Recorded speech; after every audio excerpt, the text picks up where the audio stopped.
아이들아, 너희는 힘들지만 우리들은 피눈물이 안 난다. 알겠니? 너희들도 좀 알아줬으면 좋겠어. 예전보다 학교 문턱이 많이 낮아졌습니다. 여전히 자녀가 다니는 학교는 부담스러운 곳입니다. 여기에 담임 선생님과 전화까지 한다면 반갑지 않은 게 사실입니다. 네. 여러분도 반갑지 않고요. 선생님도 반갑지 않아요. 네. 왜냐하면 여러분들은 한 분이시지만 선생님들은 반 전체잖아요. 네. 힘들어요. 특히 퇴근하고 전화 주는 거. 네. 선생님도 가정사가 있거든요. 네. 자, 우리 반에 개구장이 녀석이 한 명 있습니다. 그 아이는 다치거나 문제가 생길 때마다 어머니께서 어머니께 전화를 드렸더니 이제는 내 번호만 봐도 겁이 들컥하고 심장이 쿵쿵 하신다고 하십니다. 그럴 수밖에 없죠. 네.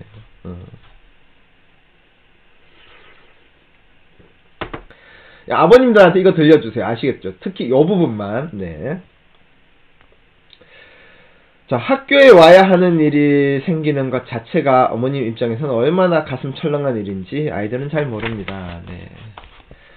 지난해에 있었던 일입니다. 교무실 입구에서 1학년 2반 담임을 찾는 학부모가 계셨습니다. 단정한 단발머리에 H라인 스커트가 잘 어울리시는 미모에 죽는 여성이셨어요. 오, 미모에. 그런데 잠시 후 담임교사를 기다리는 그 어머니 눈을 주룩주룩 흘러나온 눈물이 눈에 들어왔습니다. 왜 우셨을까요? 네. 당황한 교감 선생님이 어떤 학생의 어머니시냐고 계속 물어보았지만 어머님은 대답을 못한 채 통곡만 하셨습니다. 결국 우리는 그분을 상담실로 모실 수밖에 없었습니다.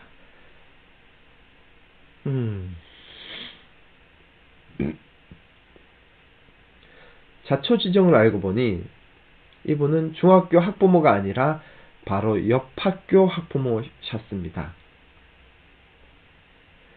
학교 폭력 사안 때문에 학교에 오셨다가 담임교사를 만나기 전에 눈물부터 쏟으신 것입니다.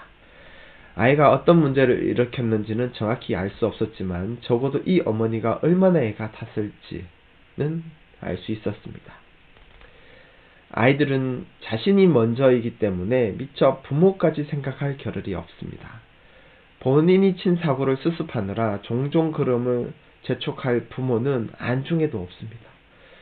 지독한 짝사랑의 부모는 눈물이 마를 날이 없습니다. 특히 학교 폭력 사안이나 교칙 위반으로 학교에서 호출을 받는다라면 자녀에 대한 실망감과 자괴감은 이루 말할 수 없을 정도입니다. 네.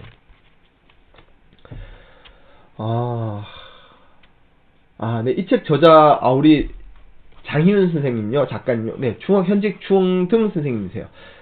중등 선생님은 저희 와이프처럼 중학교와 고등학교를 왔다 갔다 하시거든요. 네. 현재는 중학교에 근무하고 계십니다. 학교 폭력, 그렇죠. 진짜 아이들은, 자신만 챙기게 돼요. 네, 자신만. 실제로 그 중학교에 폭력으로 인해서 이제 교도소라든지 이런 곳에 갔다 온 친구들은 학교로 다시 돌아와서도 네, 선생님께 네, 굉장히 강압적으로 하거든요. 네, 그리고 다른 아이들에게도 네, 심지어 뭐 소지하고 있는 것들이 사실 공포감을 줄 때도 있고. 네. 근데 그런 부모님들은 얼마나 눈물이 참 마르지 않고 가슴 아프시겠습니까? 그럼에도 아이들은 성인이 될 때까지 자신만 바라보니까 정말 힘들죠. 네. 이 어머님도 얼마나 가슴 메이시겠습니까? 네. 학교 폭력이란 학교 폭력 예방 및 대책에 관한 법률에 따라 학생을 대상으로 발생한 신체나 정신, 재산상 피해를 수반하는 행위를 말합니다. 학교 폭력이 발생하면 피해 정도와 피해자의 의사 등을 고려하여 학교 폭력위원회가 열릴 수 있습니다. 그런데 이게 초등학교하고 중학교하고 수준이 달라요. 특히 중학교 친구들이 요즘은 중학생까지는 법적으로 어떤 책임을 웬만하면 받지 않는다는 걸 알고 굉장히 교묘하고 지독하게 행동을 하거든요. 굉장히 매우 학부모들도 사춘기 이 시기가 너무 힘들고 선생님들도 굉장히 힘들고 중동에 계신 선생님들 유산율이 굉장히 높습니다. 네. 네, 서로가 가장 힘든 어른들이 그 시기라고 보여줍니다. 네. 자,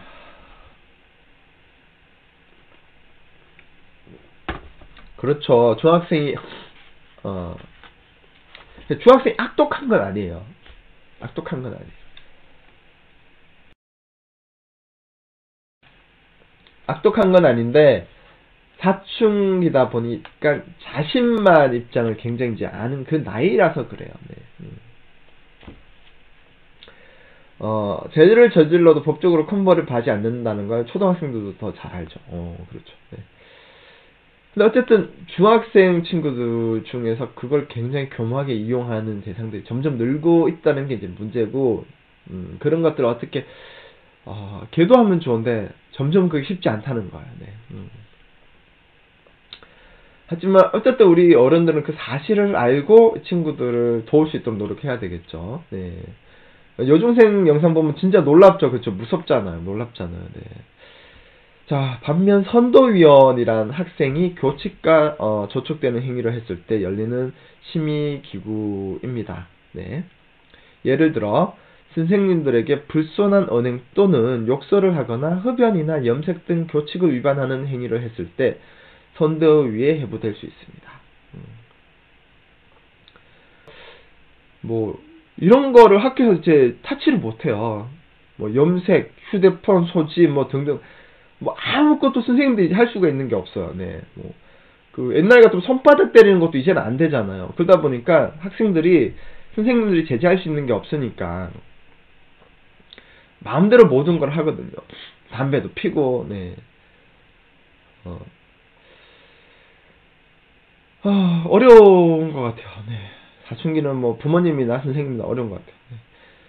그 교육청까지도 문제가 되고 이제 뭐 아시잖아요. 서울시는 선생님이랑 호칭을 사용 못하도록까지 하니까 그렇게 하려고 했었죠. 얼마 전에. 자, 학폭이나 선도위는 아이들을 바르게 지도하는 목적을 지니고 있습니다. 부모님 중 일부는 학폭이나 선도위가 추구하는 방향이 징계나 처벌이라고 왜곡하기도 합니다. 징계나 처벌은 부적절인 차원이며 이러한 기구의 궁극적인 목적은 아이들의 회복적 생활 교육임을 기억해야 됩니다. 맞아요. 벌을 주기 위한 게 아니라 아이들이 회복해서 또 바른 길을 갈 수 있도록 하는 게 이거지 벌을 주는 게 주 목적이 되어서는 절대 안 된다고 생각합니다. 네. 학교 폭력은 기본적으로 피해자 우선 원칙을 적용합니다. 때문에 가정에서는 아이들에게 어떠한 경우라도 폭력을 행사해서는 안 된다고 교육하는 것이 필요합니다. 물론 성향상 분노를 조절하기 힘든 아이들도 있습니다. 사춘기 아이들은 대부분 욱 하는 기질이 있습니다. 하지만 그 정도 지나쳤을 경우 ADHD나 분노 조절 장애를 의심해 볼 수 있습니다. ADHD가 의심되는 아이가 있다면 적절한 시기에 진단하여 약물을 투입하고 상담, 치료 등을 통해 문제 행동을 완화시켜야 합니다. 네. 근데 이제 부모 입장에서는 사실 이런 거를 내 아이가 이런 부분이 있다는 걸 인정하기가 진짜 힘든 거죠. 네. 근데 진짜 인정을 빨리 하고 빨리 도움을 주셔야 돼요. 네. 너무 자율화가 돼서 잘못하는 학교가 학교에서 잡아야 되는데 잡는 불가능해졌어요. 네. 아이들보다 학부모들이 더 문제인 경우도 있습니다. 네, 맞아요. 네. 자, 어쨌든 간에 교권이 살아야 이게 학생들 지도가 가능한데 교권이 지금 어려워졌어요. 네. 그러니까 어머님들이 집에서 교육을 많이 하셔야 된다고 생각이 듭니다. 자, ADHD로 진단받은 아이가 약물 치료 등을 통해 증상이 호전되는 경우를 많이 보았습니다. 그러나 부모 입장에서는 자녀가 ADHD라는 것을 받아들이기가 정말 어렵습니다. 반대로 ADHD 진단을 받은 아이가 스스로 부인하는 경우도 많습니다. 아이가 진단 결과를 받고 현실을 부정하며 우는 모습에 가슴 미어졌던 분들도 계셨습니다. 네.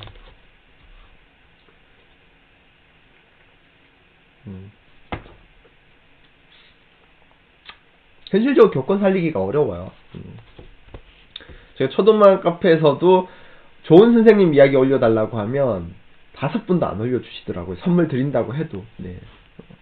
물론 선물을 올려주신 사연에 선생님께 보내드리겠습니다라고 해서 그런지 모르겠지만, 네, 진짜 참여를 안 하시더라고요. 그게 사실 교권의 현 위치라고 생각이 들어요. 네. 자, 문제점이 있는 아이들의 현재 상태를 정확하게 진단받는 것은 잔혹한 경험입니다. 그러나 치료 시기를 놓치게 되면 아이의 상태는 손쓸 틈 없이 나빠지게 됩니다. 중학생이라면 문제를 해결하기 최적의 시기입니다. 따라서 부모는 골든타임을 놓치지 말고 적절한 때에 적절하게 훈육을 하셔야 됩니다. 2017년 미국 타임지에서 뽑은 세계에서 가장 영향력 있는 10대 중 30인에 선정된 모델 한현민 군도 질풍노도의 중학생 시절을 보냈습니다. 그는 아버지가 나이지리아인이고 어머니가 한국인인 다문화 가정에서 태어났습니다. 비록 외모는 흑인에 가깝지만 내면은 순댓국을 사랑하는 토종 한국인이었습니다. 모델로 데뷔하기 전까지 그는 놀림을 받는 것이 일상인 학생이었다고 합니다. 성적은 늘 바닥이었고 아이들에게 매일 흑형이라고 비웃음을 받으며 힘들었다고 합니다. 중학생 시절 그는 갑자기 뭔가 알 수 없는 분노가 끌어올라 가출을 했다고 합니다. 큰 아들이 집을 나갔으니 부모의 속은 까맣게 탔겠지만 정작 한현민 군의 어머니는 그를 찾지 않았다고 합니다. 한 군은 그때를 이렇게 예상한다고 합니다. 엄마가 저를 찾지 않았으니까 더 불안한 거예요. 그래서 죄송하다고 하고 집에 돌아갔습니다. 그 뒤로 절대 가출을 하지 않았습니다. 사실 어머니는 속으로 피눈물을 흘렸습니다. 피부색이 검다는 이유만으로 놀림을 당하는 아들을 보며 미안함과 죄책감이 솟구쳤습니다. 사실 사랑해서 결혼했고 그래 사랑해서 아이가 낳았는데 어머니가 미안하고 죄책감을 가질 부분은 하나도 없죠. 진짜 그렇게 만든 아이들과 사회가 문제라고 저는 생각이 드네요. 네. 하지만 이 일을 봐주면 계속 같은 일이 발생할 거라는 생각에 속마음을 숨기고 아들의 비행에 단호하게 대처를 했다고 하십니다. 그러면서 돌아온 아들에게 넌 특별한 존재야 라고 끊임없이 자신감을 불어넣어 주었고 아들의 자존감을 높여주었다고 하십니다. 이러한 어머니의 노력 덕분에 그는 외모 컴플렉스를 극복하고 대한민국 최고의 모델로 우뚝 서게 되었습니다. 다문화 가정 출신이라는 그의 배경은 그가 세계로 뻗어나가는 원동력이 될 것입니다. 자녀를 더 큰 사람으로 성장시키기 위해서는 때로는 냉정하게, 때로는 따뜻하게 대하는 강인한 마음이 필요합니다. 희은쌤의 토닥토닥 한마디. 부모님의 입장에서는 내 아이가 사고를 쳤다는 소식을 듣기만 해도 눈물이 캄캄해질 거예요. 하지만 감정적으로 대처하기보다는 차분한 마음으로 붙잡고 중심을 잡으셔야 자녀를 더 나은 방향으로 이끌 수 있습니다. 아이의 상황과 성향을 우선적으로 파악한 뒤에 아이를 야단치거나 혹은 토닥토닥 위로하며 안아주는 등 적절한 행동을 보이는 것이 좋습니다. 네. 그래요. 저는 제 경험상으로는 이렇게 얘기 드리고 싶어요. 네. 하늘나라에 계신 저희 아버님께서는 초등학교 6학년 때 할아버지를 여의셨어요. 네. 그리고 고1 때 어머니를 여의고, 신문을 돌리고, 정말 공장, 유리 만드는 공장에 가서 일을 하면서, 검정고시를 치고, 네.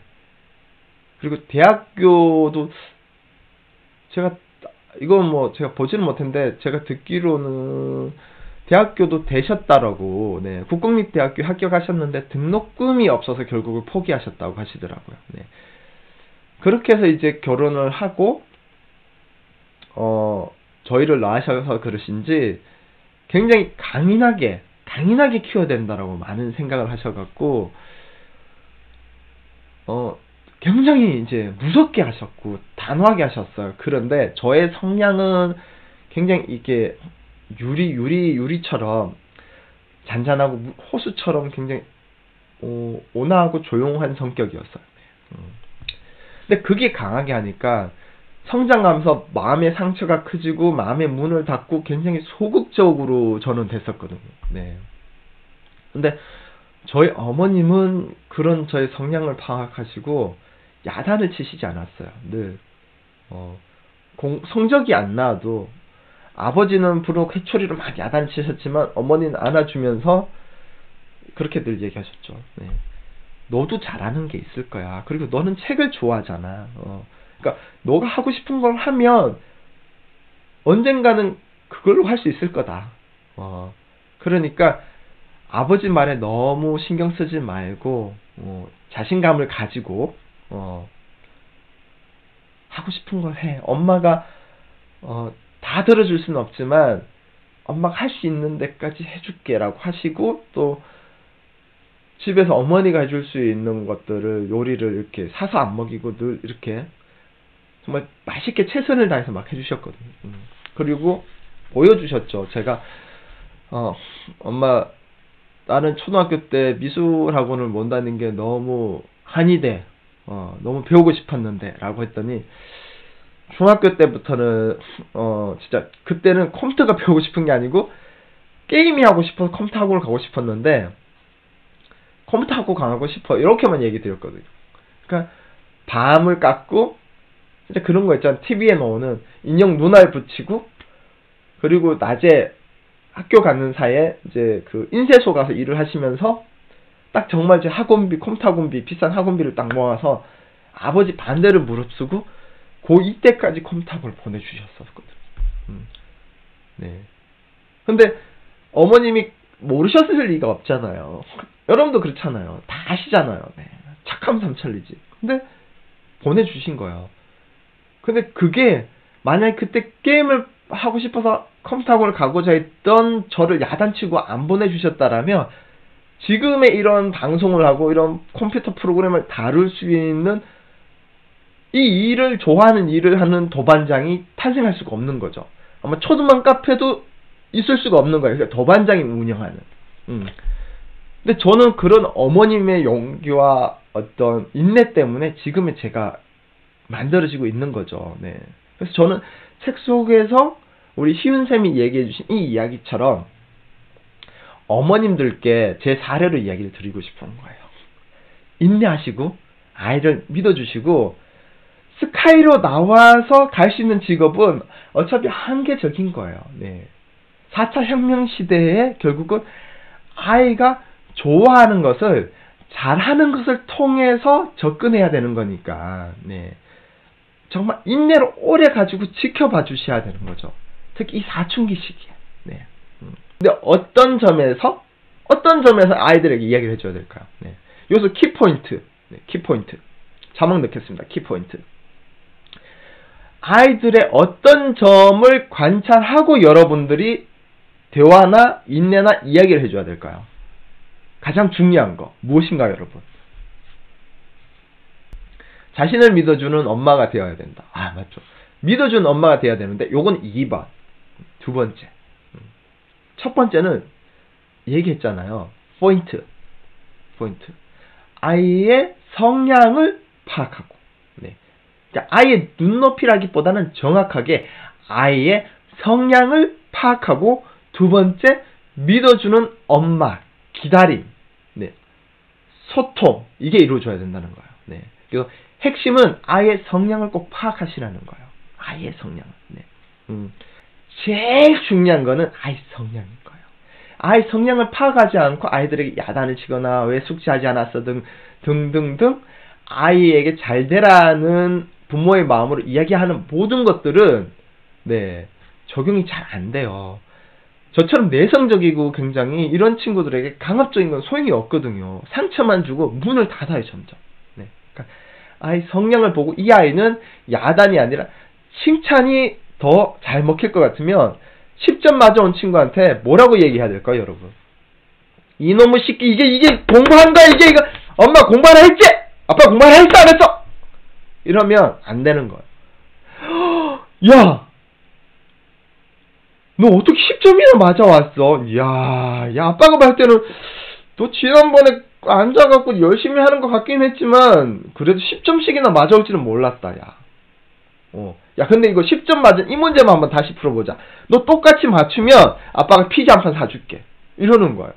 이게 틀렸어. 그러면, 야, 운 좋았네. 역시 넌 운이 좋은 친구야. 그럼 맞췄어. 그러면, 야, 너 이건 확실히 아는구나. 다음에 또 맞추겠네?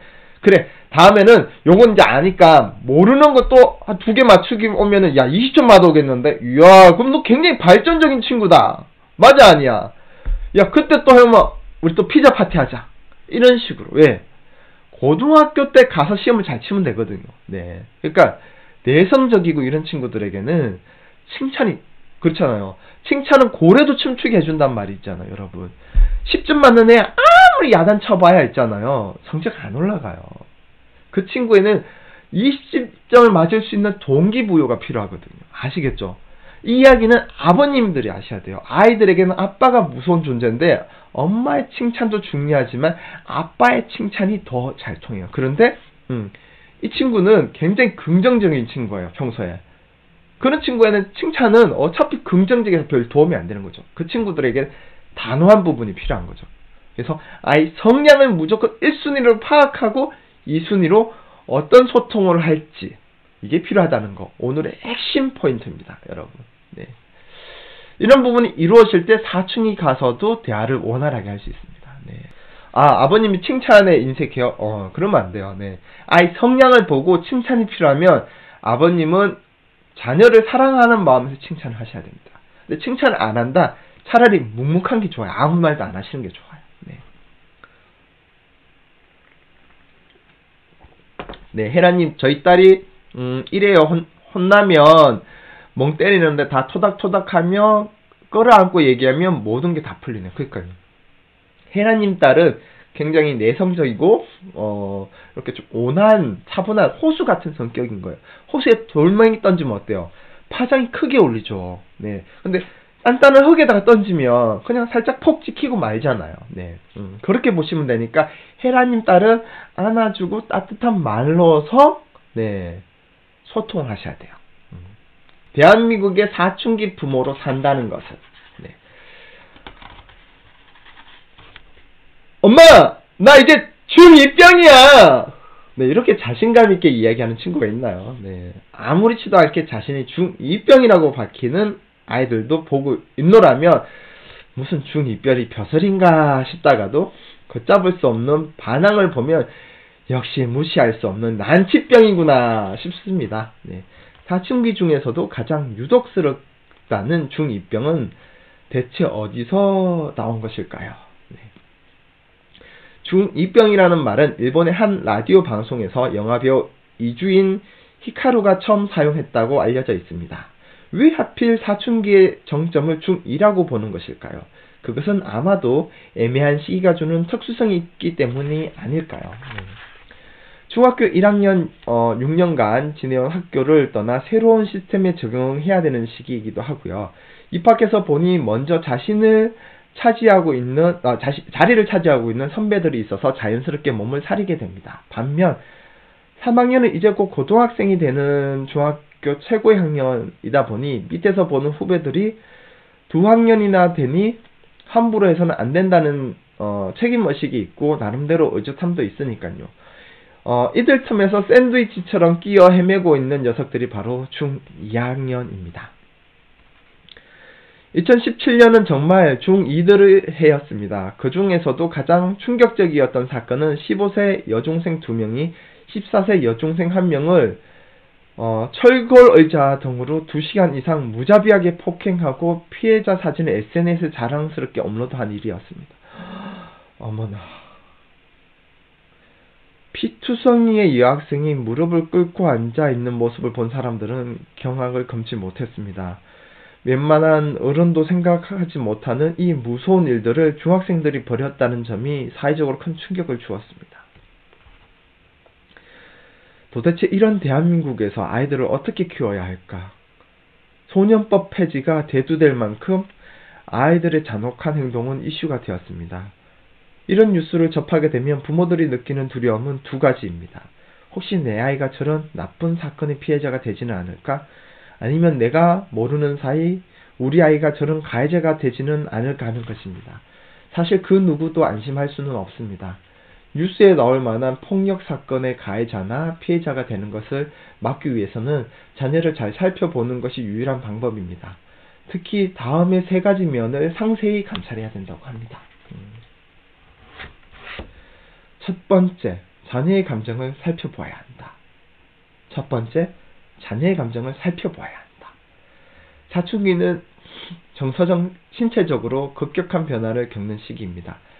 청소년들은 자신의 마음을 스스로 다스리지 못하고 기존의 가치관에 대해 부정하는 마음을 짜증이라는 형태로 표현하곤 합니다. 사춘기 자녀의 짜증은 어느 정도는 예산말이지만 너무 자주 과다하게 짜증을 내면 문제가 됩니다. 네. 그렇죠. 자주 과다하게 짜증을 내면 문제가 되죠. 네. 진짜 너무 무서운 공포죠. 근데 최근에 이런 사건들이 빈번하게 매년 일어나요. 그쵸. 네. 저희 신랑도 애들 용돈 종종 주는데 바빠서 애들 보기 힘들어서 더 그러는 것 같아요. 애들 줄 때 너도 10,000원짜리 하나 줘요. 저도 10,000원짜리 하나 줘요.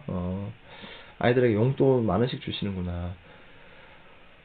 피해자가 가해자가 되기도 하고 그 반대가 되기도 하죠. 그렇죠. 피해 입은 친구들이 또 피해 과외를 주기도 하죠. 왜냐? 자신만 피해가 보는 게 싫어서. 네. 법이 폐지가 되어야 한다라고 보시는군요, 아지스비님은. 네, 소년법 없어져야 돼요. 도레미님도 그렇게 생각하시고. 네.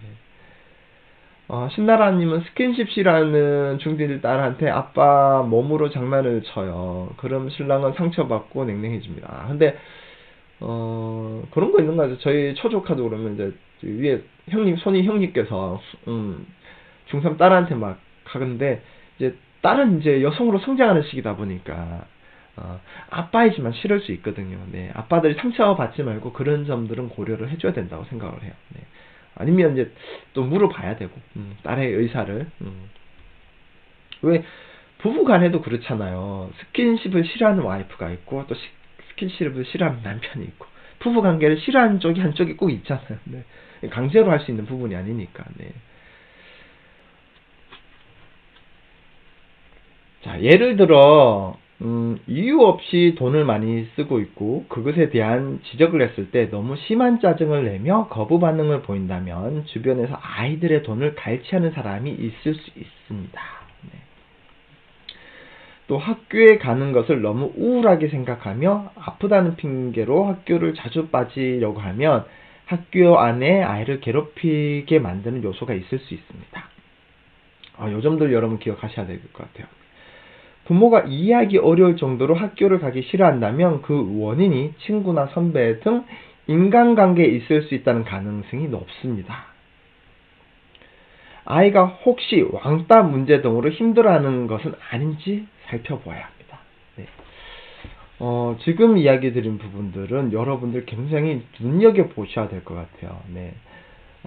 부모님들이 이거를 아시기 어렵고 아이들이 이 문제를 부모님한테 이야기하기가 좀 어려워요. 왜냐하면 이런 행위를 하는 친구들이 누군가에게 이르면 2차적인 보복을 하겠다라고 항상 협박을 하거든요. 책 속에서 이야기한 이 시그널들을 여러분들이 평소에 딱 아이를 보면서 관찰해서 뭔가 좀 이상하다 싶으면 아이와 대화를 해보고 또는 그런 행동에 있어서 직접 살펴보시는 부분들이 굉장히 중요합니다. 네, 아이들은 절대 이야기 못합니다. 특히 선생님에게 이르면은 보복이 더 많이 심해지거든요. 네. 꼭 여러분들이 오늘 이야기는 잘 마음속에 담아주시면 좋을 것 같다는 생각이 듭니다. 이 책은 정말 너무 좋은 것 같아요. 네. 자, 두 번째로는 자녀의 신체를 살펴보아야 됩니다. 남자아이들의 경우에는 누군가에게 맞더라도 말하지 않는 경우가 많습니다. 평소 스킨십을 자주 하면서 아이들의 작은 상처도 유심히 살펴보는 것이 필요합니다. 또한 자신의 신체를 소중히 생각할 수 있도록 성교육을 강화하는 것도 중요합니다. 성추행, 성폭행 등의 범죄를 경험하게 되면 부모에게 바로 말할 수 있도록 사전에 많은 교육을 해주어야 하고, 원치 않은 임신을 막을 수 있는 PM에 대해서도 알려주셔야 됩니다. 요즘 중학교 임신 진짜 많아요, 여러분. 네. 그러니까 우리 아이는 괜찮겠지라는 부분들은 여러분들이 저 개인적 생각은 버리셔야 돼요.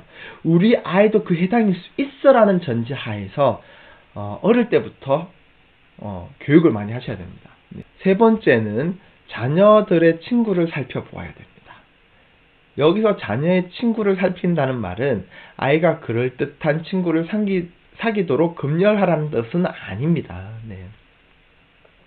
자녀는 학창시절 친구들을 통해 다양한 인간관계를 경험합니다. 잡아먹을 듯 싸우다가도 금세 화해하는 법을 배우기도 하고 진한 사랑과 우정을 쌓기도 합니다. 그 과정에서 먼 발치에서 지켜보며 아이가 심하게 좌절하거나 쓰러지지 않도록 곁에 머물러주는 것이 부모의 역할입니다.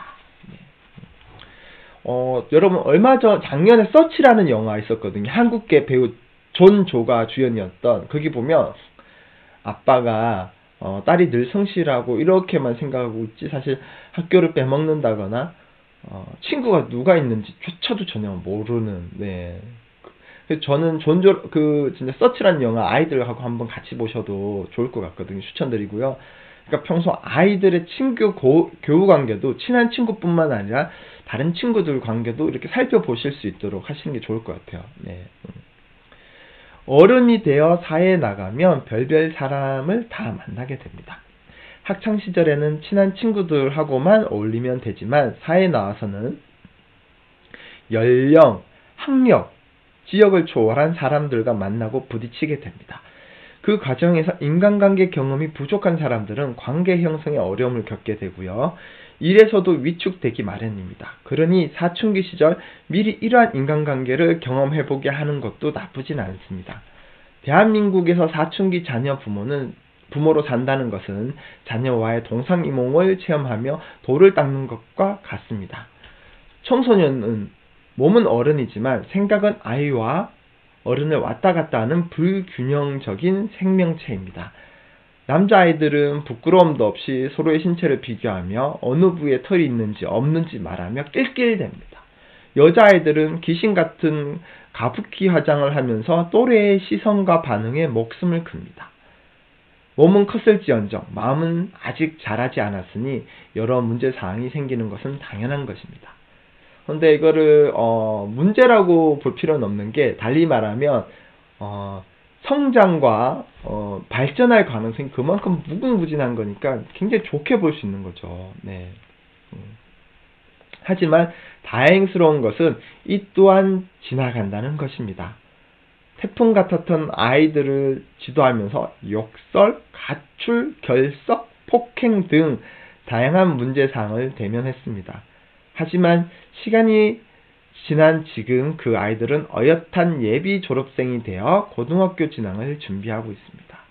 언제 그런 일을 저질렀나 싶을 정도로 착하고 어젓합니다. 머리카락을 잡고 싸웠던 녀석들은 둘도 없는 단짝이 되어 있고, 대한민국에서 사춘기 부모로 산다는 것은 고통이지만 곧 지나갈 소나기라는 말로 조금이나마 위안을 드리고 싶습니다. 희은쌤의 토닥토닥 한마디. 이 또한 지나가리라. 혹독한 중2병을 겪는 사춘기 부모님들께 이 문구를 가슴에 새기시라고 권하고 싶습니다.